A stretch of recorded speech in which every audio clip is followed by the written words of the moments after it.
উনি দেখতে গেছেন, হ্যাঁ? তো আমি ওখানে অপারেশন থিয়েটারেই আছি, কারণ আমরা সবসময় ক্যাজুয়ালিটি ডিপার্টমেন্টেই থাকি, হ্যাঁ? পাশে থাকি বা ওখানে থাকি, আর পাশের রুমে থাকি। ওখানে সবসময় আমাদের মনোযোগ ক্যাজুয়ালিটিতে থাকে, কারণ কখন কোন দুর্ঘটনা কোনো কি হয় আমরা সবসময় প্রস্তুত থাকি, মানসিকভাবে প্রস্তুত থাকি যে একটা দুর্ঘটনা হলে যেখানে এখানে কোনো না হয়।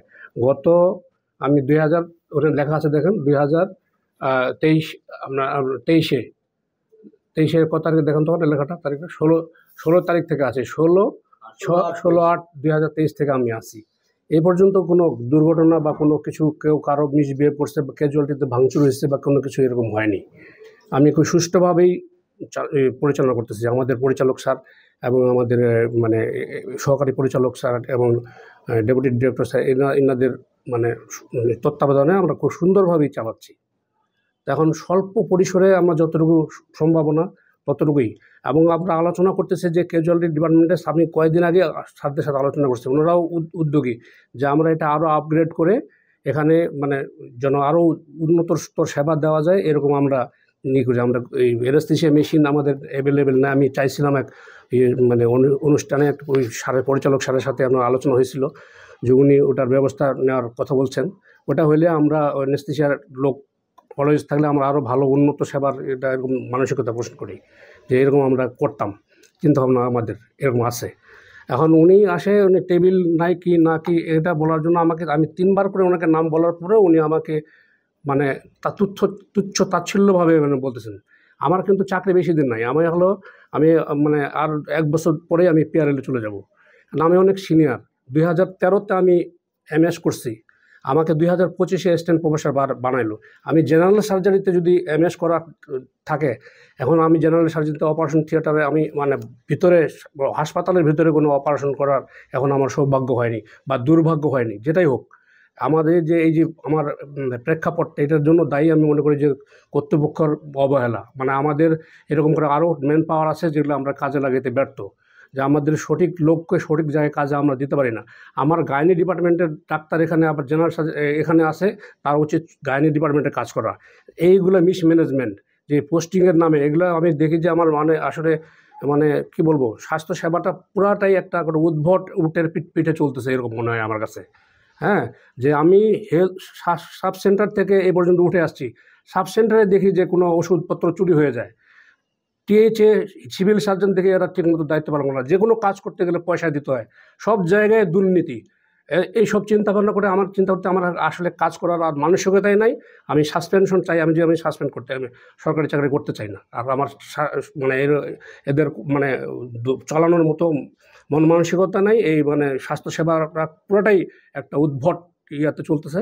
আর স্বাস্থ্য যারা রাজনীতি করে, পলিটিক্স করে, তারাও এই পলিটিক্সের সময় আসে খোঁজ নেয়, তারপরে আর কোনো আলোচনা হয় না, এইসব নিয়ে হয় না।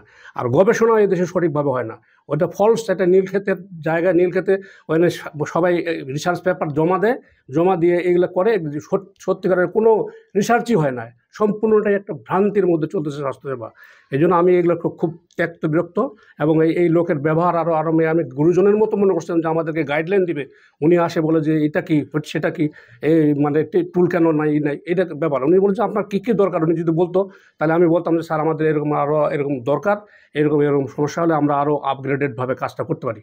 আমি প্রতিদিন আসি, দিনরাত আসি, কোনো সমস্যা হলে রাত্রে 3টার দিকে 4টার দিকে ছুটে আসি, এগুলো কোনো মূল্যায়ন হয় না। উনি বায়োমেট্রিক নিয়ে চিন্তা করে, বায়োমেট্রিক দিয়ে আমাদের কী ব্যাপার, 24 ঘন্টায় আমরা আসি, 24 ঘন্টায় আমরা রিলেটেড থাকি। আমার বিহেভ শেখানো, আমার লাইফ শেষ, এখন আমার চাকরি শেষের দিকে।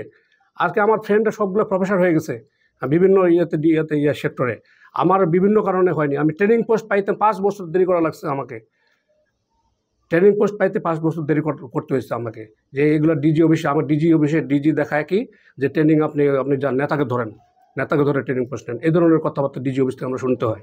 তাই সব কিছু মিলে আমি মানে স্বাস্থ্যসেবাটাকে মনে করি যে উদ্ভট উটের পিঠে চলতেছে, এদের মানে সক্ষম কেউ না।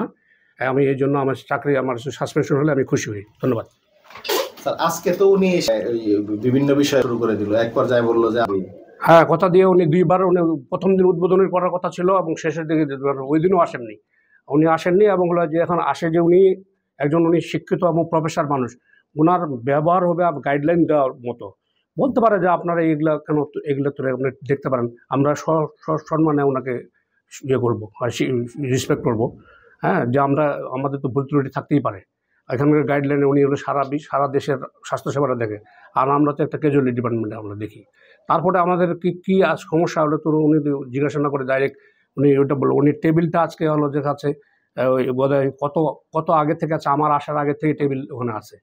ডিরেক্টর স্যার প্রতিদিন আসেন, দেখেন, দেখে যে ওটা টেবিলটা অনেক ওটা অনেক মনে করেন না যে ওটা অনেক সময়, কারণ আমাদের ইন্টারনেট ডাক্তাররা অনেক লিখতে হয়, কী লিখতে হয়। আমাদের ছোট পরিসরে একটা অপারেশন থিয়েটার, হ্যাঁ, আমাদের বড় পরিসরে এখনও হয়নি। আমাদের অবজারভেশন ওয়ার্ডগুলো এখনও মানে কমপ্লিট হয়নি।